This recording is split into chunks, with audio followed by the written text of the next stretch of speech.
ஆண்டவராக இயேசு கிறிஸ்துவின் நாமத்தில் உங்களை யாவருக்கும் மீண்டுமாய் என்னுடைய வாழ்த்துதலை தெரிவித்துக் கொள்கிறேன். 1 சாமுவேல் 10ஆம் அதிகாரத்திலிருந்து சுருக்கமாக நாம் சில காரியங்களை கவனிக்க போகிறோம். அதற்கு பின்பு நமக்கு இன்னும் ஒரு நல்ல செய்தியை நாம் தொடர்ந்து கேட்போம். நாம் எல்லாரும் வேத புத்தகத்தை திருப்பி வைத்துக் கொள்வோம். 1 சாமுவேல் 10ஆம் அதிகாரம் முதல் 7 வசனங்களை நம்ம எல்லாரும் சத்தமாக வாசிப்போம். 1 சாமுவேல் chapter 10 verses 1 to 7. நீங்கள் எல்லாரும் எடுத்துக்கொள்ளுங்கள். எல்லாரும் சத்தத்தை உயர்த்தி நாம் அவைகளை வாசிப்போம். அப்பொழுது சாமுவேல் அவன் தலையின் மேல் வார்த்து,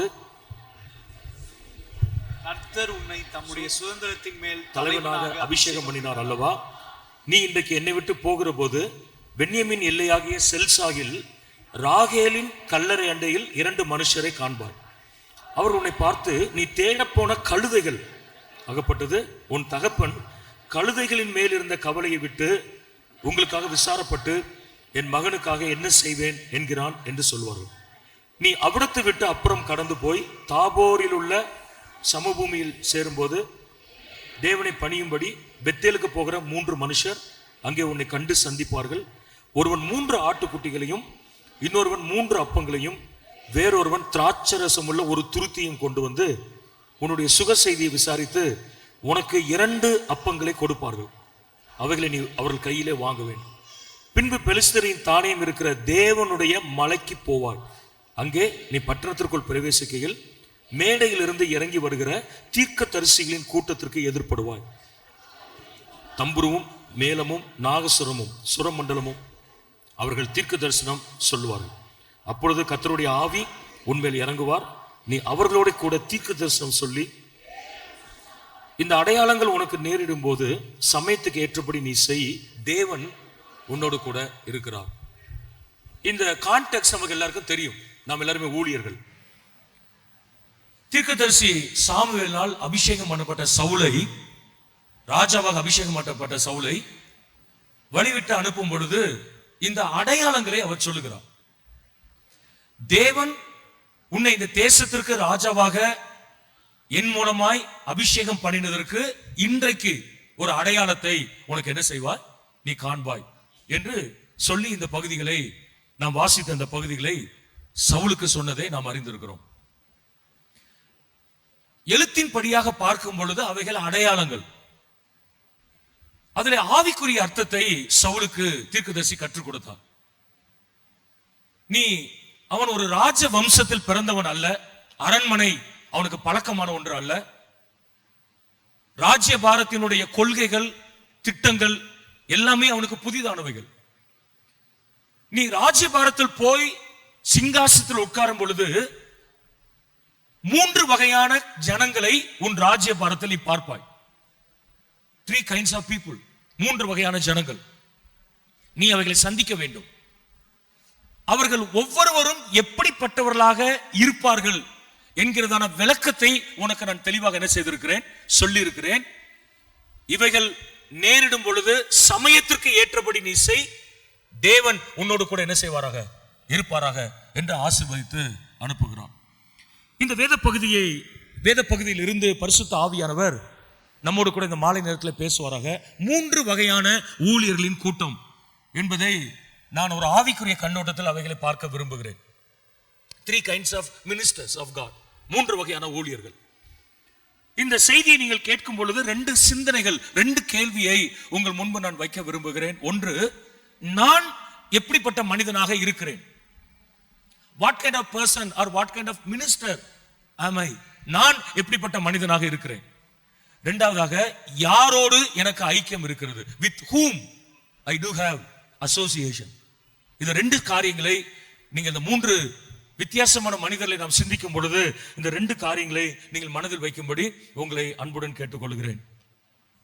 முதல் கூட்டம் செல்சாகில் ராகேலின் கல்லறை அண்டையில் இருக்கிற 2 மனுஷர்கள் என்று சொல்லப்பட்டிருக்கிறது. The company of men who stand near cemetery. கல்லறைக்கு பக்கத்தில் இருக்கிற 2 பேரை நீ சந்திப்பாய் என்று சொன்னார். அவர்கள், நீ தேடி போன கழுதைகள் அகப்பட்டது. கழுதைகளின் மேல் இருந்த கவலையை விட்டு உன் தகப்பன் இப்பொழுது உனக்காக கவலைப்படுகிறார். நான் என் மகனுக்காக என்ன செய்வேன் என்கிறான் என்று சொல்லுவார்கள் என்கிற தெளிவான செய்தியை அன்றைக்கு அவர் கொடுத்தார். நாம் கொஞ்சம் இந்த கூட்டத்தை கண்ணோக்கி பார்க்க வேண்டும். இந்த கல்லறை அண்டையில் நிற்கிற மனிதர்களுடைய வாழ்க்கையிலே ஒரு 4 சுபாவங்கள் இருக்கிறதை நாம் அறிந்திருக்கிறோம். ஒன்று, அவர்கள் ஒரு பாரம்பரியங்களை பின்பற்றுகிற கூட்டம். people who follow traditions. கல்லறைகளுக்கு போவது தவறு என்று நாம் சொல்லவில்லை. ஆனால் பெந்தேகோஸ்தே திருச்சபைகளிலே கல்லறை திருநாள் என்று ஒன்று கிடையாது. நாம் இலக்க கொடுத்த அருமையானவர்களை, தேவ மனிதர்களை, நம்முடைய குடும்பத்தின் அங்கத்தினர்களை போய் அவருடைய பண்புகளை நினைவு கூர்ந்து விட்டு வருவது தவறு என்பது அல்ல. ஆனால் கல்லறை என்பது பாரம்பரியங்களை பிரதானப்படுத்துகிற ஒரு கூட்டம். ஊழியர்களிலே இன்றைக்கு பாரம்பரியங்களை பிடித்துக் கொண்டிருக்கிற ஒரு கூட்டத்தை நாம் பார்க்கிறோம். பெந்தேகோஸ்தே திருச்சபைக்கு என்று ஒரு பாரம்பரியம் உண்டு. நாம் நேற்றிலிருந்து பல விதங்களிலே பல ஊழியர்கள் மூலமாய் நாம் அதை செய்து கொண்டிருக்கிறோம். நம்முடைய உடைகள் மாறி இருக்கலாம், அமைப்புகள் மாறி இருக்கலாம், நிர்வாகம் மாறி இருக்கலாம், நாம் பயன்படுத்துகிற இசை கருவிகள் எல்லாம், PA சிஸ்டம் எல்லாம் மாறி இருக்கலாம். ஆனால் நாம் ஆணித்தரமாக நம்புகிறோம், அடிப்படையில் நாம் ஒரு பெந்தேகோஸ்தே கிறிஸ்தவர்கள். அல்லேலூயா. அந்த பெந்தேகோஸ்தே சாராம்சம், the essence of the Pentecostalism should not fade in our life. நம்முடைய வாழ்க்கையில பெந்தேகோஸ்தே சாராம்சம் ஒரு நாளும் என்ன செய்து விடக்கூடாது, அது மங்கி போய்விடக்கூடாது. அதே நேரத்தில் பெந்தேகோஸ்தே பாரம்பரியங்கள் என்று ஒன்று இருக்கிறது. எந்த பாரம்பரியம் வேதத்திற்கு விரோதமாய் இருக்கிறதோ அந்த பாரம்பரியத்தை விட்டு விலகு என்று கர்த்தர் சொல்லியிருக்கிறார். If the tradition contradicts the written word of God, எழுதப்பட்ட வாக்கியத்திற்கு விரோதமாய் இருக்கிற எந்த பாரம்பரியங்களையும் நாம் விட்டு என்ன செய்திருக்க வேண்டும், விலகி இருக்க வேண்டும். கல்லறை அண்டையில் நிற்கிற ஒரு கூட்டம் இன்றைக்கு பாரம்பரியங்களை பிரதானப்படுத்தி, பாரம்பரியங்களுக்கு முக்கியத்துவம் கொடுத்து, ஆவியானவருடைய அசைவாடுதலுக்கு இடமில்லாமல் போக பண்ணுகிறதை நாம் என்ன செய்கிறோம், நாம் பார்க்கிறோம். ஒன்று, ஏன் இந்த 2 மனிதர்கள் கல்லறையில் நின்றார்கள்? அவளுக்கு வேலைகள் எதுவும் இல்லையா, குடும்பம் இல்லையா, பணித்தளத்துக்கு போகாது, பணிக்கு செல்லாமல் ராகேலின் கல்லறையில் வந்து நிற்பதற்கான நோக்கம் என்ன என்பதை நாம் சிந்தித்து பார்ப்போம் என்று சொன்னால், நான் தனிப்பட்ட முறையில் நினைக்கிறேன், அவர்கள் 2 பேருமே நோக்கங்களை மறந்தவர்கள். purposeless people. அவருக்கு ஒரு குடும்பம் கண்டிப்பாக இருந்திருக்கும், செய்ய வேண்டிய பணி என்று ஒன்று அவர்களுக்கு இருந்திருக்கும்.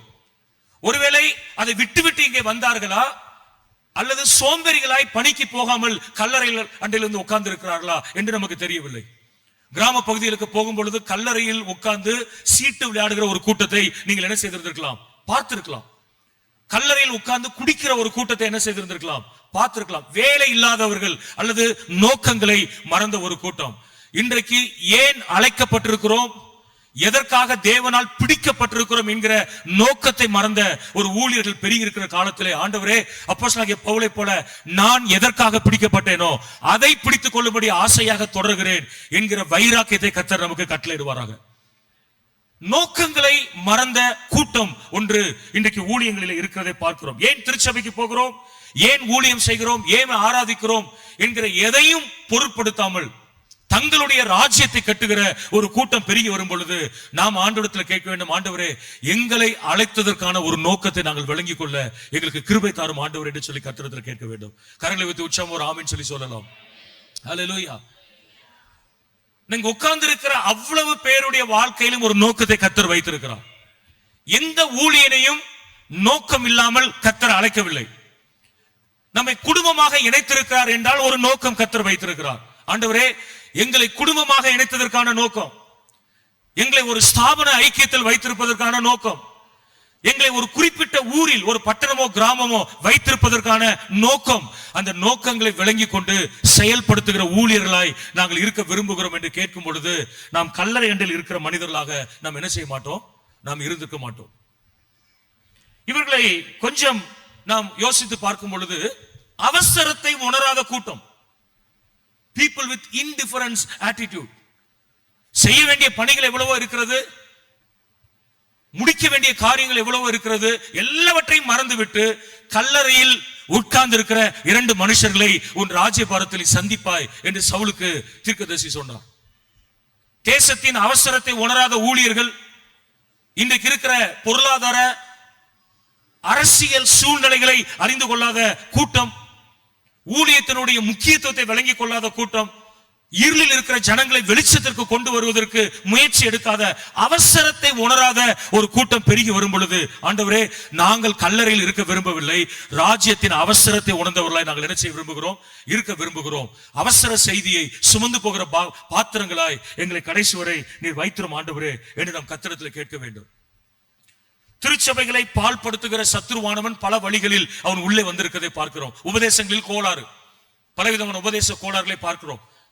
ஹைப்பர் கிரேஸ், பிராஸ்பரிட்டி டாக்டரின், முதல் நூற்றாண்டில் இருந்து திருச்சபைக்கு உபதேச கோளாறுகள் இருந்தது. நிருபங்களிலே வாசிக்கிறோம். ஒவ்வொரு காலகட்டத்திற்கும் ஏற்றபடி உபதேசங்களை திரித்து கூறுகிற கள்ள தீர்க்கதரிசிகளை கர்த்தர் என்ன செய்திருக்கிறான், எழுப்பி வைத்திருக்கிறான். நல்ல உபதேசங்களை கேட்கிறதை விட கள்ள தீர்க்க தரிசனங்களை கேட்பதற்கு கிறிஸ்தவர்கள் இன்றைக்கு ஆயத்தமாய் இருக்கிறார்கள். காலையிலே நான் சொன்னத கான்ட்ரோவர்ஷியலாக ஒன்று பேசும் பொழுது அது பிரபலமாகிறது. பிரபலமாக வேண்டும், என்னை பெரியவனை காண்பிக்க வேண்டும் என்கிற மனப்பான்மை அநேக இளம் ஊழியர்களுக்குள்ளே இருக்கிறதே ஒழிய தேவனது ராஜ்யத்தின் அவசரத்தை உணராத ஒரு கூட்டம் இருக்கிறது. நமக்கு ஒரு செய்தியை வைத்திருக்கிறார், ராஜ்யத்தின் செய்தி விரைந்து அறிவிக்கப்பட வேண்டும். நாம் இன்றைக்கு செய்கிறது நியாயம் அல்ல. 4 குஷ்டரோகிகள் அன்றைக்கு சொன்னார்கள், நாம் இதை ராஜாவின் வீட்டிற்கு அறிவிக்கவில்லை என்று சொன்னால் குற்றம் நம்மேல் என்ன செய்யும், சுமரும் என்று சொல்லி அவர்கள் சொன்னார்கள். ஆண்டவரிடத்தில் கேட்க வேண்டும், ஆண்டவரே அவசரத்தை உணராத கூட்டமாய் கல்லறை அண்டையில் இருக்க நாங்கள் விரும்பவில்லை, அப்படி இருக்கிறவர்களோடு கூட ஐக்கியம் வைத்துக் கொள்ள விரும்பவில்லை, அவசரத்தை உணர்ந்த ஊழியர்களாய் எங்களை மாற்றும் ஆண்டவரே என்று தேவனிடத்தில் நாம் என்ன செய்ய வேண்டும், நாம் கேட்க வேண்டும். ஒரு வார்த்தை இங்கு சொல்லப்பட்டிருக்கிறது, நீங்கள் தேடி போன கழுதைகள் அகப்பட்டது, இப்பொழுது உங்கள் தகப்பன் கழுதைகள் மேல் இருந்த கவலைகளை விட்டு உங்களுக்காக விசாரப்பட்டு என் மகனுக்காக என்ன செய்வேன் என்கிறான் என்று சொல்வார்கள். சவுலின் தகப்பனார் இந்த வார்த்தைகளை சொன்னாரா இல்லையோ நமக்கு தெரியவில்லை. சொன்னதை இவர்கள் சொன்னார்களோ அல்லது கூட்டி சொன்னார்களோ நமக்கு தெரியவில்லை. இவர்கள் கொடுக்கிற செய்தி கவலையை கொடுக்கிற செய்தி, இருதயத்தை பாதிக்கிற செய்தி, இன்னும் சொல்ல போனால் குழப்பத்தை உண்டு பண்ணுகிற செய்தி. ஒரு பக்கம் கழுதை அகப்பட்டது என்கிற சந்தோஷம் சவுலுக்குள்ளே காணப்பட்டாலும், இன்னொரு பக்கம் என்னை குறித்த கவலை என் தகப்பனுக்கு இருக்கிறதோ என்கிற மனதிலே அரிக்கிற ஒரு செய்தியை இவர்கள் கொண்டு வருகிறார்கள். நன்றாய் விளங்கிக் கொள்ள வேண்டும், கல்லறை அண்டையில் இருக்கிற கூட்டம் இருதயத்தை அரிக்கிற செய்திகளை கொண்டு வருவார்கள். கல்லறை அண்டையில் இருக்கிற கூட்டம் அவர்கள் கவலைகளை உண்டு பண்ணுகிற வார்த்தைகளை அவர்கள் எடுத்து வருகிறதை பார்க்கிறோம். தேவனுடைய வார்த்தை சமாதானத்தை கொண்டு வருகிற வார்த்தை, தேவனுடைய வார்த்தை விடுதலையை கொண்டு வருகிற வார்த்தை. எங்கே ஜீவனோடு கூட சக விசுவாசிகளோடு கூட இணைந்து கர்த்தரை ஆராதிக்கிறோமோ அங்கே பரிசுத்த ஆவியானுடைய கிரியைகள் அங்கே நடக்கிறது.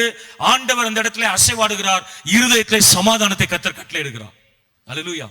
நல்ல இந்த 2 நாட்கள் நல்ல டைம் எடுத்து ஆண்டவரை வொர்ஷிப் பண்ண கர்த்தர் கிருபை கொடுத்தார் நமக்கு. அல்லேலூயா. நல்ல ஒரு ஆழமான ஆராதனை, தேவனுடைய பிரசன்னத்தை அனுபவிக்கிற ஒரு ஆராதனை கர்த்தர் கொடுத்தார். அல்லேலூயா. தேவனுடைய சித்தத்தை விளங்க பண்ணுகிற ஒவ்வொரு வார்த்தைகளும் இருதயத்தை தொடுகிற வார்த்தைகள். இவைகள் பாடல் வரிகளினால் இசைகளினால் அல்ல, ஆவியானவருடைய கிரியைகளினால் அவைகள் நடக்கிறது என்று பார்க்கிறோம். ஆனால் கல்லறை அண்டையில் இருக்கிற மனிதர்கள் இருதயத்தை அரிக்கிற செய்திகளை அவர்கள் கொண்டு வருகிறார்கள். நாம் எப்படிப்பட்ட ஊழியக்காரனாக இருக்கிறோம்? என் வாழ்க்கையில தெரிந்தோ தெரியாமலோ கல்லறை அண்டையில் இருக்கிற ஊழியனாய் நான் இருக்கிறேனா? அவசரத்தை உணர்ந்திருக்கிறேனா? நான் எதை நோக்கி என் ஊழியத்திலே போய் கொண்டிருக்கிறேன்? அப்போஸ்தலனாகிய பவுலை போல என்னால் தைரியமாய் சொல்ல முடியுமா? ஒன்று செய்கிறேன், பின்னானவைகளை மறந்து முன்னானவைகளை நாடி பரம அழைப்பின் பந்தய பொருளுக்காய் லக்கை நோக்கி நான் தொடர்கிறேன் என்கிற ஒரு ஆழமான அர்ப்பணிப்பு நமக்குள் இருக்கிறதா என்பதை இந்த மாலை வேளையில சிந்தித்து பார்ப்பதற்கு ஆண்டவர் நமக்கு உதவி செய்வாராக. கல்லறை அண்டையில் இருக்கிற ஊழியராகவும் நாம் இருக்கக்கூடாது. கல்லறை அண்டையில் இருக்கிற மனிதர்களோடு ஊழியர்களோடு கூட ஐக்கியமும் நமக்கு என்ன செய்யக்கூடாது, இருக்கக்கூடாது. எல்லா ஸ்தாபனங்களிலும் விரல் விட்டு எண்ணக்கூடிய கல்லறை அண்டையில் இருக்கிற மனிதர்கள் இருப்பார்கள். தேவனையும் ஸ்தாபனத்தையும் குறை சொல்லுகிற மனிதர்கள் இருப்பார்கள். ராஜ்யத்தை கட்டுவதற்கு பதிலாக தங்களுடைய ராஜ்யத்தை கட்டுவதற்கு துடிக்கிற மனிதர்கள் அநேகர் இருப்பார்கள்.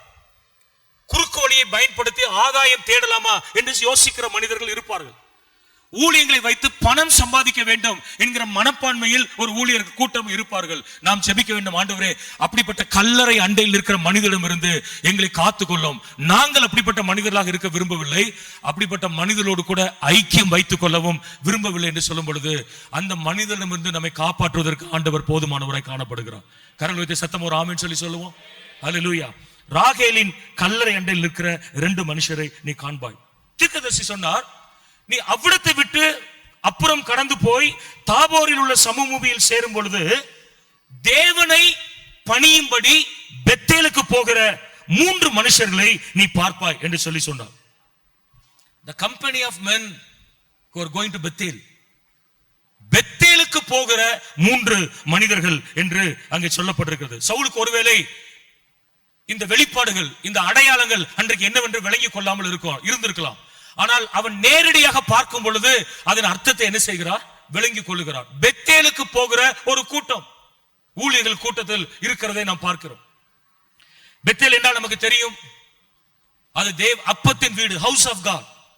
யாக்கோபு அன்றைக்கு சொன்னார், இது வனாந்தரம் அல்ல, லூஸ் என்கிற இடம் அல்ல, மெய்யாகவே கர்த்தர் இந்த ஸ்தலத்தில் இருக்கிறார். இது வானத்தின் வாசல், இது கர்த்தருடைய வீடே அல்லாமல் வேறு அல்ல என்று சொல்லி என்ன செய்தார்? சொன்னார். பெத்தேலுக்கு போகிற கூட்டம் கர்த்தருடைய வீட்டுக்கு போகிற கூட்டமாய் அங்கே காணப்படுகிறதை நாம் பார்க்கிறோம். இந்த பெத்தேலுக்கு போகிற மனிதருடைய பண்புகளை ஆவியானவர் இந்த அதிகாரத்தில் அவர் பதிவு செய்திருக்கிறார். முதலாவதாக சொல்லப்பட்டிருக்கிறது, தேவனை பணியும்படி பெத்தேலுக்கு போகிற கூட்டம். They go to Bethel to worship God. ஆராதனை வீரர்கள், worshipers. பெத்தேலுக்கு போகிற ஊழியன் எப்படிப்பட்டவனாய் இருப்பான் என்று சொன்னால், அவன் தேவனை ஆராதிக்கிறவனாய் காணப்படுவான். ஆராதனை நடத்துகிறவனாய் மாத்திரமல்ல, தனிப்பட்ட முறையில் அவன் ஆராதிக்கிறவனாய் காணப்படுகிறான். A.W. Tozer, கண்டிப்பாக நீங்கள் அந்த பேரை, அந்த ஊழியருடைய பேரை கேள்விப்பட்டிருக்கலாம் அநேகர்.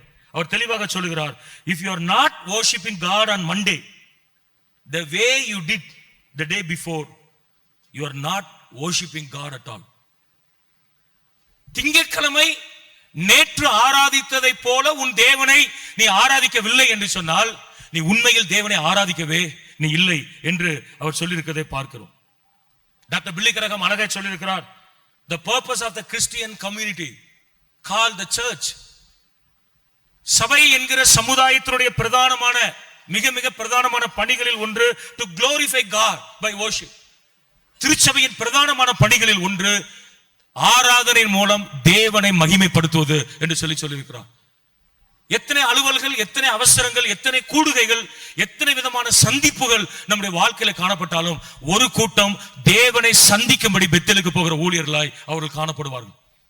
இங்க உட்கார்ந்து இருக்கிற ஊழியர்களை பெரும்பாலானவர்கள் அவ்வளவு பேரும் தைரியமாக சொல்ல முடியும், நம்முடைய ஊழியத்தின் வெற்றி பிரசங்க பீடத்தில் அல்ல, ஊழியத்தின் வெற்றி ஜெப அறையிலே காணப்படுகிறது. அல்லேலூயா.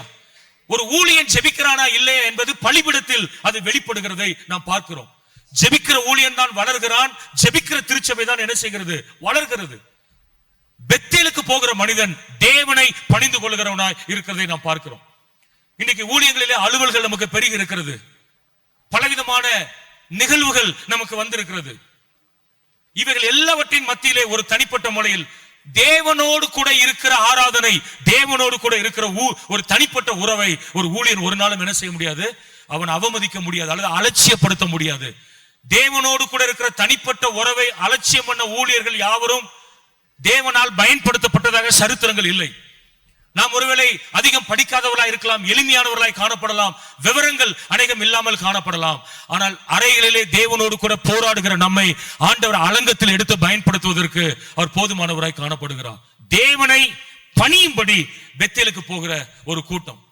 இன்னைக்கு நம்முடைய தனிப்பட்ட ஜெப வாழ்க்கை எப்படி இருக்கிறது என்பதை சிந்தித்து பார்க்க ஆண்டவர் உதவி செய்வாராங்க.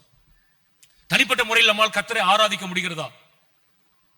ஆராதனை நடத்தும் பொழுது இருக்கிற மனநிலை தனிமையாக வீடுகளில் உட்கார்ந்து இருக்கும் பொழுது எனக்கு இருக்கிறதா என்பதை நாம் கேட்டு பார்க்க வேண்டும். ஆண்டவரே, நான் பெத்தேலுக்கு போகிற ஊழியனாய் நான் இருக்க விரும்புகிறேன். பெத்தேலுக்கு போய் வேடிக்கை பார்க்கிற கூட்டத்தில் அல்ல, உம்மை பணிந்து கொள்ளும்படி, உம்முடைய பிரசன்னத்தை அனுபவிக்கும்படி போகிற கூட்டத்தில் நான் இருக்க விரும்புகிறேன். தீர்க்கதரிசி அவர் சொன்னார், அவர்கள் 3 மனுஷர் உன்னை கண்டு சந்திப்பார்கள் என்று அங்கே சொல்லப்பட்டிருக்கிறது. கல்லறையில் இருக்கிற மனிதர்களை நீ பார்ப்பாய், ஆனால் பெத்தேலுக்கு போகிற மனிதர்கள் உன்னை வந்து என்ன செய்வார்கள்? சந்திப்பார்கள். பெரிய வித்தியாசத்தை ஆண்டவர் அங்கே சொல்லிப்பார்கள். உன்னை கண்டு சந்திப்பார்கள் என்று அங்கே சொல்லப்பட்டிருக்கிறது. ஒரு வார்த்தையை நான் சொல்ல விரும்புகிறேன். they are caretakers. people who are going to Bethel regularly, they are taking care of the needs of the people. பெத்தேலுக்கு போகிற கூட்டம் எப்படிப்பட்ட கூட்டம் என்று சொன்னால், அவர்கள் மற்றவர்கள் மேல் கரிசனை உள்ளவர்களாய் அவர்கள் காணப்படுகிறார்கள். கரங்களை வைத்து ஒரு ஆமென் சொல்லி சொல்லலாமா? அவர்கள் உன்னை கண்டு உன்னுடைய சுக செய்தியை விசாரித்து உனக்கு 2 அப்பங்களை கொடுப்பார்கள் என்று சொன்னார். கல்லறையில் இருக்கிறவன் உன்னை சந்திக்கவில்லை, கல்லறையில் இருக்கிறவன் உன்னுடைய சுக செய்தியை விசாரிக்கவில்லை. ஆனால் பெத்தேலுக்கு போகிற கூட்டம், உனக்கு அவர்களுக்கு தெரியாது, நீ ராஜா என்று அவர்களுக்கு தெரியாது, நீ அபிஷேகம் பண்ணப்பட்டவன் என்பது அவர்களுக்கு தெரியாது. ஆனால் அது அவர்களுடைய தன்மை. அவர்கள் உன்னை கண்டு சந்தித்து விசாரித்து அவர்கள் உன்னை சுக செய்தியை விசாரிப்பார்கள் என்று சொல்லி அவர் சொன்னதை நான் பார்க்கிறோம். ஆண்டவரிடத்தில் நம்ம கேட்க வேண்டும், ஆண்டவரே, நாங்கள் ஊழியம் செய்கிறோம், திருச்சபையை குறித்த கரிசனையை கர்த்தர் எங்களுக்கு நீ தருவீராக. எங்கள் திருச்சபைக்கு உள்ளே இருக்கிற ஆத்துமாக்களையும் திருச்சபைக்கு வெளியே இருந்து கொண்டு வரப்பட வேண்டிய ஆத்துமாக்களையும் குறித்த பாரத்தை, கரிசனத்தை கர்த்தர் எங்களுக்கு நீ தருவீராக. அப்போஸ்தலன் பவுல் சொல்கிறார், உங்களுக்கு அநேக உபாத்தியர்கள் உண்டு. You have many caretakers but no father. தகப்பன்மார் உங்களுக்கு அநேகர் இல்லையே என்று சொல்லி இருக்கிறதை பார்க்கிறோம். தகப்பனின் இருதயத்தோடு விசாரிக்கிற ஒரு இருதயத்தை ஊழியலாகிய நமக்கு கர்த்தர் என்ன செய்வாராக? ஆண்டவர் அவர் கட்டளையிடுவாராக. ஒரு அளவுக்கு மேல் போகும் பொழுது நாம் ஜனங்களிடமிருந்து தனித்து நிற்கிற ஒரு சோதனை நமக்கு வரும். சில பேர் அப்படி நினைச்சுக்குவாங்க, ரொம்ப ஜனங்களோட மிங்கிலானா மதிக்க மாட்டாங்க, கொஞ்சம் என்ன செஞ்சிருக்கணும், கொஞ்சம் தள்ளி இருக்கணும், பாஸ்டர் அவ்வளவு ஈஸியா பார்க்க கூடாது. ஆண்டவரை இயேசுவை கூட பார்க்கலாம், ஆனா பாஸ்டர் என்ன செய்ய முடியாது, அவரை பார்க்கணும், செக்ரட்டரி அப்பாயின்மெண்ட் வாங்கணும், செக்யூரிட்டி இருப்பாங்க, ஆபீஸ்குள்ள போனா பஞ்ச் பண்ணணும். நான் அப்படி எதுவும் வச்சிருந்தீங்கன்னா உங்க சிஸ்டத்தை நான் சொல்லல, நான் ஜென்ரலா சொல்றேன். போகணும், அவ்வளவு ஈஸியா பாஸ்டர் என்ன செய்ய முடியாது, நீங்க பார்க்க முடியாது என்கிற ஒரு நிலைமை ஒரு போதகருக்கு ஒரு நாளும் வரக்கூடாது. நாம் எந்த உச்சத்துக்கு போனாலும் நம்முடைய அடிப்படை ஊழியம் ஜனங்களை விசாரிக்கிற மேய்ப்பனாய் கர்த்தர் நம்மை வைத்திருக்கிறார். அல்லேலூயா. எந்த நேரத்திலும் ஒரு ஒழுங்கு இருக்கிறது இல்லை என்று நான் சொல்லவில்லை. பல விதமான அலுவல்கள் நமக்கு உண்டு, அப்பாயின்மெண்ட் என்று ஒன்று இருக்கிறது, அவைகள் எல்லாம் தேவை, ஒரு ஒழுங்குக்காக அவைகள் தேவை. ஆனால் ஒரு ஊழியனுடைய இருதயம் எப்படிப்பட்ட இருதயமா இருக்க வேண்டும்? ஆண்டவரே, விசாரிக்கிற இருதயத்தை எங்களுக்கு நீ தருவீராக. இன்னைக்கு கண்ணீரோடு இருக்கிற ஒரு கூட்டம், பெரிய கூட்டம் இருக்கிறது. திருச்சபைக்கு உள்ளேயும் இருக்கிறது, திருச்சபைக்கு வெளியேயும் இருக்கிறது. எங்களுடைய பாரங்களை பகிர்ந்து கொள்கிற ஒருவர் கிடைக்க மாட்டார்களா என்கிற கூட்டம் இருக்கிறது. உடைக்கப்பட்ட கூட்டம் இன்றைக்கு உண்டு. There are broken people, depressed people. மன அழுத்தத்தில் சோர்ந்து போய் வீடுகளிலே முடங்கி இருக்கிற ஆட்கள் உண்டு. அறியாமைகளினால் எவைகளையோ தெய்வம் என்று வணங்கி மனிதர்களுக்கு பின்பு ஓடுகிற கூட்டங்கள் உண்டு. சமுதாயத்தை குறித்து, நாம் ஊழியம் செய்கிற பட்டணங்களை குறித்த கரிசனையை கர்த்தர் நமக்கு தருவாராக. அவைகளை குறித்த பாரங்களை கர்த்தர் நமக்கு என்ன செய்வாராக? ஆண்டவர் கட்டளையிடுவாராக. ஆண்டவரே, நான் பெத்தேலுக்கு போகிற ஊழியனாய் நான் இருக்க விரும்புகிறேன். நான் போய்விட்டு வருகிறவனாய் இருக்க விரும்பவில்லை. சுக செய்தியை விசாரிக்கிறவனாய் நான் இருக்க விரும்புகிறேன். நான் ஊழியம் செய்கிற பட்டணத்திற்கு உத்தரவாதம் நான் எடுக்க விரும்புகிறேன். என் திருச்சபையை தேவ ராஜ்யத்திற்கு கொண்டு வந்து நிறுத்துவதற்கு நான் இரவும் பகலும் உழைக்கிறேன் ஆண்டவரே என்று எந்த ஊழியன் அர்ப்பணித்து வருகிறானோ அந்த ஊழியனை எடுத்து பயன்படுத்துவதற்கு கர்த்தர் போதுமானவராய் இருக்கிறார். அல்லேலூயா. கரங்களை வைத்து ஆமென் சொல்லி சொல்லுவோம். அல்லேலூயா. பெத்தேலுக்கு போகிறவர்கள் அவர்கள் பராமரிக்கிறவர்கள். They have concern towards others. பிறர் மேல் கரிசனை, அழிந்து போகிற ஆத்துமாக்கள் மேல் கரிசனை, சமுதாயத்தின் மேல் கரிசனை, திருச்சபையின் மேல் ஒரு கரிசனை. ஏனோ தானோ என்று ஊழியம் செய்கிற நாட்கள் அல்ல இந்த நாட்கள். நாம் கடைசி காலகட்டங்களில் வந்திருக்கிறோம். யுத்தங்களின் செய்திகளையும் கேள்விப்படுவீர்கள். மத்தேயு 24 ஆண்டவர் தெளிவாக எழுதி வைத்திருக்கிறதை பார்க்கிறோம். இவைகள் எல்லாம் சம்பவிக்கும் பொழுது மனுஷகுமாரன் வாசல் அருகே வந்து விட்டார் என்பது என்ன செய்யுங்கள், அறியுங்கள் என்று சொல்லி சொல்லப்பட்டிருக்கிறது. கொடுக்கப்பட்ட கொஞ்ச காலம் என்பதை அறிந்து எவ்வளவு தீவிரமாக பிசாசு செயல்படுகிறானோ அதை விட கூடுதலாக செயல்படுவதற்கு திருச்சபைக்கு பொறுப்பு இருக்கிறது. எங்களை அர்ப்பணிக்கிறோம் ஆண்டவரே, எங்களை ஒரு பராமரிக்கிறவளாக, தகப்பனின் இருதயத்தோடு பராமரிக்கிறவளாக எங்களை மாற்றும் ஆண்டவரே என்று நாம் கர்த்தரிடத்தில் கேட்க வேண்டும். இவர்களிடத்தில் இன்னொரு காரியம் சொல்லப்பட்டிருக்கிறது. நீ எப்படி இருக்கிறாய், நன்றாய் இருக்கிறாயா என்று கேட்டுவிட்டு போகிற கூட்டம் அல்ல பெத்தேலுக்கு போகிற கூட்டம். உனக்கு 2 அப்பங்களை அவர்கள் கொடுப்பார்கள். நன்றாய் கவனிக்க வேண்டும். அவர்களிடத்தில் இருந்தது 3 அப்பங்கள் தான். முந்தைய வருஷத்தில் சொல்லப்பட்டிருக்கிறது. 3 ஆட்டுக்குட்டிகளை ஒருவன் வைத்திருந்தான், இன்னொருவன் 3 அப்பங்களை வைத்திருந்தான், வேறொருவன் திராட்சரசம் உள்ள ஒரு துருத்தி என்ன செய்திருக்கிறான், அவன் கொண்டு வந்திருக்கிறான். ஆனால் அவர்கள் தன்னிடத்தில் இருக்கிறதை எடுத்து சவுலை ஆசீர்வதிக்க விரும்புகிற கூட்டம் பெத்தேலுக்கு போகிற கூட்டம். பெத்தேலுக்கு போகிறவர்கள் எப்படிப்பட்ட சொன்னால், they want to bless others, மற்றவர்களை ஆசீர்வதிக்க விரும்புகிறவர்கள். இவன் ராஜா என்று தெரிந்தால் இருக்கிற எல்லாவற்றையுமே கொடுத்து விடலாம், போய் அவனிடத்தில் இன்னொரு நாள் வாங்கிக் கொள்ளலாம். இவன் ராஜா என்று சொல்லி தெரிந்தால் அவனோடு கூட ஐக்கியம் வைத்துக் கொள்ள விரும்பலாம், அநேகர் விரும்பி இருக்கலாம். ஆனால் யார் என்று தெரியாமலேயே தங்களிடத்தில் இருக்கிற அப்பங்களில் 2 எடுத்து அவனுக்கு என்ன செய்தார்களாம், அவர்கள் கொடுத்து விட்டு போனார்கள். பெத்தேலுக்கு போகிறவர்கள் எப்பொழுதுமே பிறரை ஆசீர்வதிப்பதற்கு ஏதோ ஒன்றை தங்கள் கரங்களிலே வைத்திருப்பார்கள். அப்போஸ்தலனாகிய லூக்கா அப்போஸ்தலர் நடவடிக்கைகளை எழுதும் பொழுது மோசே குறித்து அவர் அழகா எழுதியிருக்கிறார். நமக்கு ஜீவ வாக்கியங்களை கொடுக்கும்படி சீனாய் மலையில் கற்பனைகளை பெற்றவன் இவன் என்று சொல்லி மோசே குறித்து அவர் சொல்லி இருக்கிறதை பார்க்கிறோம். ஜீவ வாக்கியங்களை கொடுக்கும்படிக்கு சீனாய் மலையிலே தேவனிடத்திலிருந்து கட்டைகளை பெற்ற ஒருவன். ஆண்டவரே, நாங்கள் மேய்ப்பர்களாய், திருச்சபையின் மேய்ப்பர்களாய் எங்களை நீ வைத்திருக்கிறீர். நாங்கள் ஜனங்களிடத்தில் வாங்குகிற ஆட்களாய் மாத்திரமல்ல, நாங்கள் ஜனங்களுக்கு கொடுக்கிறவர்களாய் எங்களை மாற்றும் ஆண்டவரே என்று நாம் கேட்க வேண்டும். கொடுத்தல் என்று சொன்னால் நான் பணத்தை மாத்திரம் கொடுத்து நான் சொல்லவில்லை. We want to bless people. வசனத்தினால் ஜனங்களை ஆசீர்வதிக்க நாங்கள் விரும்புகிறோம். ஒரு மனிதனை ஜெபித்து நாங்கள் ஆசீர்வதிக்க விரும்புகிறோம். சோர்ந்து போய் இருக்கிற ஒருவனை தூக்கிவிட்டு அவனை ஆசீர்வதிக்க விரும்புகிறோம்.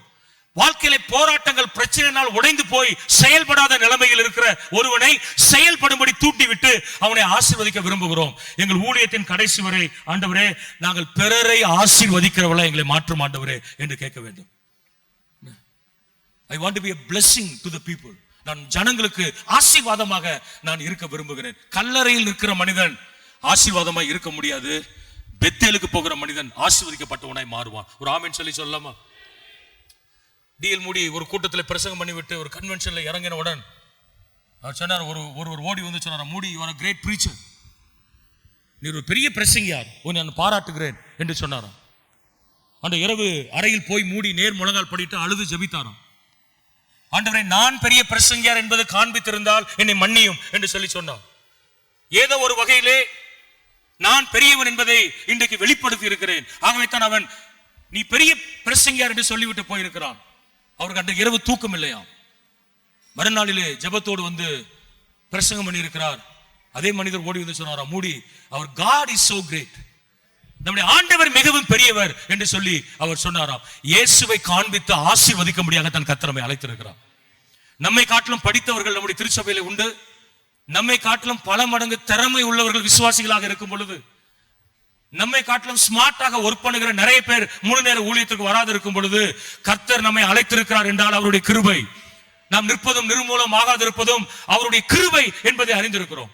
நம்மிடத்தில் இருந்த தகுதியை பார்த்து கர்த்தர் நம்மை அழைக்கவில்லை, அவருடைய விலையேறப்பட்ட கிருபையினால் கர்த்தர் நம்மை என்ன செய்திருக்கிறார், நிலைக்க பண்ணியிருக்கிறார். ஆண்டவரே, உம்மை காண்பித்து ஆசீர்வதிப்பதற்கு எங்களுக்கு கிருபை தாரும். எங்களிடத்தில் இருக்கிற எதையோ ஒன்றை கொடுத்து நாங்கள் அல்ல, உண்மை காண்பித்து, உம்முடைய ஜீவனுள்ள வசனத்தை காண்பித்து, பிரசனத்தை உணர வைக்கிற ஆராதனையை எங்கள் ஜனங்களுக்கு காண்பித்து, தேவனுடைய ராஜ்யத்திற்கு நடத்துகிற ஆசீர்வதிக்கிற ஒரு கூட்டத்தில் நான் இருக்க விரும்புகிறேன். நாம் எப்படிப்பட்ட மனிதனாக இருக்கிறோம், எப்படிப்பட்ட கூட்டத்தில் இருக்கிறோம் என்பதை நாம் சிந்தித்து பார்க்க வேண்டும். பெத்தேலுக்கு போகிற, ஆராதிக்கிற, பராமரிக்கிற, கொடுக்கிற ஒரு தேவ மனிதனோடு கூட நாம் இணைந்து கொள்வோம் என்று சொன்னால் அதே இருதயத்தை நமக்கும் கர்த்தர் தருவார். அவரிடமிருந்து கற்றுக்கொள்வதற்கு கர்த்தர் கிருபை தருவார். நாம் யாரோடு கூட ஐக்கியம் வைத்திருக்கிறோம். பெர்னாட் ஷா சொன்னார், tell your friend I will tell who you are. உன் நண்பன் யார் என்று சொல், நீ யார் என்று சொல்கிறேன் என்று சொல்லி சொன்னார். ஒருவேளை நாம் செபிக்கலாம், தனிப்பட்ட முறையிலே பரிசுத்தமாக இருப்பதற்கு முயற்சி பண்ணலாம், ராஜ்யத்திற்காய் வைராக்கியம் இருக்கலாம். ஆனால் நம்முடைய ஐக்கியம் கல்லறை அண்டையில் இருக்கிற மனிதர்களோடு கூட இருக்கும் என்று சொன்னால் பெத்தேலின் அனுபவங்களை அவைகள் கொன்றுவிடும் என்பதை நாம் என்ன செய்திருக்க வேண்டும்? நாம் ஞாபகத்தில் வைத்திருக்க வேண்டும். கரங்களை வைத்து ஆண்டவரிடத்தில் கேட்போம், ஆண்டவரே, நாங்கள் பெத்தேலுக்கு போகிற கூட்டத்தில் இருக்க விரும்புகிறோம். ஆண்டவரே, ஆராதிக்கிற கூட்டத்தில் நாங்கள் இருக்க விரும்புகிறோம். ஜனங்களை ஆசீர்வதிக்கிற இடத்தில் நாங்கள் இருக்க விரும்புகிறோம். ஆண்டவரே, சோர்ந்து போய் உடைந்து போய் கவலையோடு கண்ணீரோடு இருக்கிற ஜனங்களை பராமரிக்கிற இடத்திற்கு எங்களை கொண்டு போகும் ஆண்டவர் என்று கேட்கும் பொழுது கர்த்தர் அந்த கிருபைகளை ஆண்டவர் தருவாராக. கடைசியாக ஒரு வார்த்தை அவர் சொன்னார், அவைகளையும் தாண்டி சவுலே, உன் அடையாளங்கள் அதோடு நின்று போகவில்லை. இன்னொரு கூட்டத்தை நீ பார்க்க போகிறாய். பெலிஸ்தரின் தானியம் இருக்கிற தேவனுடைய மலைக்கு நீ போவாய். அங்கு நீ பட்டணத்திற்குள் பிரவேசிக்கையில் மேடையிலிருந்து இறங்கி வருகிற தீர்க்கதரிசிகளின் கூட்டத்திற்கு எதிர்ப்படுவாய். அவர்களுக்கு முன்பாக தம்புரும் மேளமும் நாகஸ்வரமும் சுரமண்டலமும் போகும். அவர்கள் தீர்க்கதரிசனம் சொல்வார்கள். அப்பொழுது கர்த்தருடைய ஆவி உன்மேல் இறங்குவார். நீ அவர்களோடு கூட தீர்க்கதரிசனம் சொல்லி வேறு மனுஷனாய் நீ மாறுவாய். ஆமென். கரங்களை வைத்து ஆமென் சொல்லி சொல்லமா. A company of prophets. மூன்றாவது கூட்டம் தீர்க்கதரிசிகளின் புத்திரர்கள். இந்த தீர்க்கதரிசிகளின் புத்திரர்கள் என்ன செய்கிறார்கள்? மலையின் அனுபவங்களுக்கு ஏறுகிறவர்கள். பலவிதமான மலைகள் வேதத்தில் சொல்லப்பட்டிருக்கிறது. எர்மோன் மலை, சீயோன் மலை, எபிரோன் மலை, நிறைய மலைகளை குறித்து வாசிக்கிறோம். ஒவ்வொரு மலைக்கும் ஒரு ஆவிக்குரிய அர்த்தத்தை கர்த்தர் கொடுத்து வைத்திருக்கிறார். மலையில் ஏறுகிற அனுபவம். இயேசு கிறிஸ்துவுக்கு 12 சீஷர்கள் இருந்தார்கள். 12 பேரையுமே மலைக்கு அவர் அழைத்து போகவில்லை. அழைத்து போக தகுதி அவர்களுக்கு இல்லை. 3 பேரை மட்டும், பேதுரு, யாக்கோபு, யோவானை மட்டும் அழைத்து கொண்டு போனார். 12 சீஷர்களுக்குள்ளே ஒரு உள் வட்டத்தை ஆண்டவர் என்ன செய்திருந்தார்? அவருடைய தலைமைத்துவத்திலே வைத்திருந்ததை நாம் பார்க்கிறோம். மலையின் மேல் ஏறுகிற அனுபவம் ஆவிக்குரிய வாழ்க்கையில் உன்னதமான அனுபவமாய் கர்த்தர் நமக்கு என்ன செய்திருக்கிறார்? ஆண்டவர் வைத்திருக்கிறார். நாம் ஆண்டவரிடத்தில் ஜெபிக்க வேண்டும். ஆண்டவரே, கல்லறையில் நின்று எங்கள் வாழ்க்கையை அழித்து விடாதபடிக்கு, ஊழியங்களை அழித்து விடாதபடிக்கு, பெத்தேலுக்கு போகிற கூட்டத்தோடு இணைந்து திருப்திப்பட்டு எங்கள் அனுபவங்களில் நின்று போய் விடாதபடிக்கு மலைக்கு ஏறுகிற கூட்டத்தில் நாங்கள் இருக்க விரும்புகிறோம். தீர்க்கதரிசிகளின் புத்திரர்களோடு கூட நாங்கள் சேர்ந்து கொள்ள விரும்புகிறோம். அங்கே சேரும் பொழுது அப்பம் கிடைக்கும், ஆட்டுக்குட்டி கிடைக்கும் என்று கர்த்தர் சொல்லவில்லை. அங்கே நீ தீர்க்க தரிசனம் சொல்லி நீ வேறு மனுஷனாய் மாறுவாய். Your life will be transformed. உன்னுடைய சிந்தை அங்கே தலைகீழாக மாறும். உன்னுடைய மனநிலைமை மாறும். Your attitude will be changed. Your thought process will be changed. உன் மனது, உன்னுடைய சிந்தை எல்லாம் தலைகீழாக என்ன செய்யும்? அங்கே மாறும். அங்கே நீயும் என்ன செய்வாய்? தீர்க்க தரிசனம் சொல்லுவாய். உனக்கு கொடுத்திருக்கிற வரங்கள் அனல் மூட்டி எழுப்பப்பட்டு அங்கே என்ன செய்யப்பட போகிறது? பயன்பட போகிறது. நமக்கு கொடுத்த கிருபைகள், தாளந்துகள், ஆசீர்வாதங்கள், ராஜ்யத்தை விரிவடை பண்ணுவதற்கு கர்த்தர் கொடுத்திருக்கிற காரியங்களை குழி தோண்டி ஒரு ஊழியன் புதைத்து வைக்க கூடாது. அவைகளை செயல்பட முடியாதபடிக்கு முடக்குவதற்கு பிசாசு செயல்பட்டு கொண்டிருப்பான். ஆனால் ஆண்டவரே, நாங்கள் தீர்க்கதரிசிகளின் புத்திரர்களோடு கூட இணைந்து எங்களுக்கு கொடுத்த கிருபைகள் உமக்கு பயன்படுவதற்கு நாங்கள் விரும்புகிறோம். எங்களுக்கு கொடுத்திருக்கிற தாளந்துகள் ராஜ்யம் விரிவடைவதற்கு நாங்கள் விரும்புகிறோம். ஆண்டவரே, we want to have kingdom attitude and kingdom mindset. ராஜ்யத்தின் சிந்தையை கர்த்தர் எங்களுக்கு நீ தருவீராக என்று கேட்கும் பொழுது தீர்க்கதரிசிகளின் புத்திரரின் கூட்டம் நம்முடைய வாழ்க்கையை தலைகீழாக மாற்றப் போகிறது. ஆண்டவரே, பரிசுத்தவான்களோடு கூட எங்களுக்கு ஐக்கியம் தாரும். ஆண்டவரே, எத்தனை பேர் விரும்புறோம்? கரங்களை வைத்து நம்ம ஆண்டவர்கிட்ட கேட்போம். பரிசுத்தவான்களோடு கூட எங்களுக்கு ஐக்கியம் தாரும். முழங்கால் படிட்டு ஜெபிக்கிற மனிதரோடு கூட எங்களுக்கு ஐக்கியம் தாரும். எங்கள் கண்களுக்கு முன்பு வாழ்ந்து காண்பிக்கிற தேவ மனிதரோடு எங்களுக்கு ஒரு ஐக்கியத்தை எங்களுக்கு தருவீராக. அப்படிப்பட்ட கிருபையை நீர் எங்களுக்கு தாரும். ஆண்டவரே, தேவ ராஜ்யத்தை கட்ட வேண்டும் என்ற ராஜ்யத்தின் சிந்தையுள்ள மனிதர்களோடு, தலைவர்களோடு எனக்கு ஐக்கியம் தாரும் ஆண்டவரே என்று கேட்கும் பொழுது நம்மை பெத்தேலிலே கர்த்தர் நிறுத்திவிட போகிறது இல்லை. நம்மை கொண்டு போய் தீர்க்கதரிசிகளின் புத்திரர்களோடு கூட கர்த்தர் என்ன செய்ய போகிறார்? நம்மை இணைக்க போகிறார். நம்ம எல்லாரும் எழுப்பி நிற்போம். நம்ம எல்லாரும் எழுப்பி சில நிமிஷங்கள் நல்லா ஒப்பு கொடுத்து ஜெபம் பண்ண போறோம். 2 வகையான கேள்விகள். நான் எப்படிப்பட்ட மனிதனாய் நான் இருக்கிறேன்? நான் எப்படிப்பட்ட கூட்டத்தில் நான் இருக்க விரும்புகிறேன்? ஒரு நல்ல ஆவில நிரம்பி நான் கல்லறையில் நிற்க விரும்பவில்லை. ஆண்டவரை சொல்லுங்க.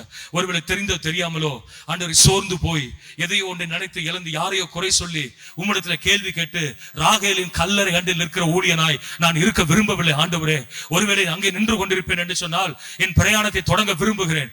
இந்த கூடார பண்டிகையிலே ஆண்டவரே, I want to restart my journey, oh God. என்னுடைய பிரயாணத்தை மீண்டுமாய் நான் தொடர விரும்புகிறேன். நான் பண்ண வேண்டிய தூரம் வெகு தூரம் என்பதை அறிந்திருக்கிறேன். எனக்கு கிருபை தருவீராக. கரங்களை வைத்து கேட்போம். ஒருவேளை என் கூட இருக்கிற மனிதர்கள் கல்லறை அண்டையில் இருக்கிற மனிதர்களாக இருந்தால் ஆண்டவரே, அவர்களை விட்டு விலகுகிற கிருபைகளை எங்களுக்கு தருவீராக. விலகுகிற கிருபைகளை தருவீராக. நல்ல ஆவியில் நிரம்பி அந்நிய பாஷை பேசி கர்த்தரை மகிமைப்படுத்துமாக. பெத்தேலுக்கு போக நான் விரும்புகிறேன். ஆண்டவரே, பெத்தேலுக்கு போக நான் விரும்புகிறேன். ஞாயிற்றுக்கிழமை 3 பாடல்களை பாடி ஆராதனை நடத்துகிற ஊழியனாய் நான் இருக்க விரும்பவில்லை. தனிப்பட்ட முறையிலே உம்மை ஆராதிக்கிற ஊழியனாய் இருக்க விரும்புகிறேன் ஆண்டவரே. உம்மை பணிந்து கொள்ளும்படி பெத்தேலுக்கு போக விரும்புகிறேன். ஓ ராஷந்தா லூகா ரபா பாபா. நல்ல இந்த சத்தம் போதாது. நல்ல சத்தங்களை வைத்து கரங்களை வைத்து கர்த்தரை மகிமைப்படுத்துவாராக. I want to bless people, oh God. ஜனங்களை ஆசீர்வதிக்க விரும்புகிறேன். ஓ ஹalleluya. ஜனங்களை ஆசீர்வதிக்கிற ஒன்றை எனக்கு நீ தருவீராக. என் வார்த்தை ஜனங்களை ஆசீர்வதிக்கட்டும் ஆண்டவரே. நான் பலிபீடத்தில் போய் நிற்கும் பொழுது என் மூலமாய் வெளிப்படுகிற உம்முடைய வார்த்தை எங்கள் திருச்சபையின் ஒவ்வொரு ஜனங்களையும் ஆசீர்வதிக்கட்டும் ஆண்டவரே. நான் இசை வாசிக்கும் பொழுதோ, பாடல் பாடும் பொழுதோ, அல்லது சபைக்கு வெளியே நின்று ஆட்களை வரவேற்கும் பொழுதோ, வாகனங்களை ஒழுங்குபடுத்தும் பொழுதோ, நான் எந்த பணியை செய்தாலும் ஆண்டவரே, I want to bless people. நான் ஜனங்களை ஆசீர்வதிக்க விரும்புகிறேன் ஆண்டவரே. கரங்களை வைத்து கர்த்தரை கேட்போம். ஹalleluya. ஜனங்களிடத்தில் வாங்கி என்னை ஆசீர்வாதமாய் மாற்றிக்கொள்ள நான் விரும்பவில்லை. நான் கொடுக்கிறவனாய் நான் இருக்க விரும்புகிறேன் ஆண்டவரே. என்னை கொடுக்கிறவனாய் மாற்றும் ஆண்டவரே. ஓ சீனாய் மலையிலே நமக்கு கொடுக்கும்படி ஜீவ வாக்கியங்களை பெற்றவன் இவன் தானே. அந்த சாட்சி எங்களுக்கு வரட்டும் ஆண்டவரே. கர்த்தரை கேட்போம். ஹalleluya. ஆண்டவரே, இருதயத்தை தொடுகிற செய்தி எங்கள் வாழ்க்கையில் வெளிப்படட்டும் ஆண்டவரே. இருதயத்தை தொடுகிற தேவ பிரசன்னத்தை உணர வைக்கிற ஆராதனையை கர்த்தர் எங்களுக்கு தருவீராக. நல்லா 2 கரங்களை வைத்து கர்த்தரை கேட்போம். பெத்தேலுக்கு போகிற கூட்டம், பெத்தேலுக்கு போகிற கூட்டத்தில் நாங்கள் இருக்க விரும்புகிறோம் ஆண்டவரே. அதோடு கூட நாங்கள் நின்று போக விரும்பவில்லை. தீர்க்கதரிசிகளின் புத்திரரோடு கூட இணைந்து கொள்ள விரும்புகிறோம். ஓ ரகா ஷத்தா லோகா ரபாபா. நன்றி செலுத்துகிறோம் ஆண்டவரே. நன்றி செலுத்துகிறோம். உங்களுக்குள்ள கொடுக்கப்பட்ட கிருபைகளை கர்த்தர் அனல் மூட்டி இப்பொழுது எரிய விடுவாராக. அனல் மூட்டி கர்த்தர் எரிய விடுவாராக. ஹalleluya. எங்கள் கிருபைகள் புதைக்கப்படக்கூடாது ஆண்டவரே. எங்கள் கிருபைகளை பிசாசு முடக்க கூடாது ஆண்டவரே. என் கிருபை ராஜ்யத்திற்கு பயன்பட வேண்டும். என் கிருபை இருளில் இருக்கிற ஜனங்கள் வெளிச்சத்துக்கு வருவதற்கு பயன்பட வேண்டும் ஆண்டவரே. என் கிருபை திருச்சபையை ஸ்திரப்படுத்த பயன்படுத்த வேண்டும். என் கிருபை தலைவர்களை, அடுத்த சந்ததி தலைவர்களை உருவாக்குவதற்கு பயன்பட வேண்டும். ஓ ராணா சந்த ரோகா பாபா. கிருபை தருவீராக, கிருபை தருவீராக. சவுலே, நீ தீர்க்கதரிசியின் புத்திரோடு கூட சேர்ந்து வேடிக்கை பார்ப்பாய் என்று சொல்லவில்லை. நீயும் தீர்க்க தரிசனம் சொல்லுவாய். உனக்குள்ளே தீர்க்க தரிசன அபிஷேகம் வரும். ஓ கபா சந்தா ரிகா ரபா. ஒரு prophetic anointing, ஒரு prophetic anointing will be upon you. ஓ ஹalleluya. ஒருவேளை திருச்சபையின் மேய்ப்பனாக இருக்கலாம். தீர்க்கதரிசன அபிஷேகத்தை கர்த்தர் தருவார். தீர்க்கதரிசன அபிஷேகத்தை கர்த்தர் தருவார். செய்திகளிலே தீர்க்கதரிசன வார்த்தை வரும். ஆராதனைகளிலே தீர்க்கதரிசன வார்த்தை வரும். தீர்க்கதரிசனம் சொல்லும் பொழுது ஜனங்கள் தீர்க்கதரிசிகளை தேடி ஓட மாட்டார்கள். ஓ ராலா ரா ஷம்பா ரிகா பரபா. ஆண்டவரே, எனக்கு ஒரு வரம் இன்றைக்கு உண்டாகட்டும் ஆண்டவரே. என்னை அழைக்கும் பொழுது உண்டான வரம், தாயின் கர்ப்பத்தில் நான் உருவாவதற்கு முன்னே என்னை இன்றைக்கு குறித்திரும் ஆண்டவரே. அன்றைக்கு கொடுத்த வரம் இந்த நாட்களிலே அனல் மூட்டி எரியப்படுவதாக.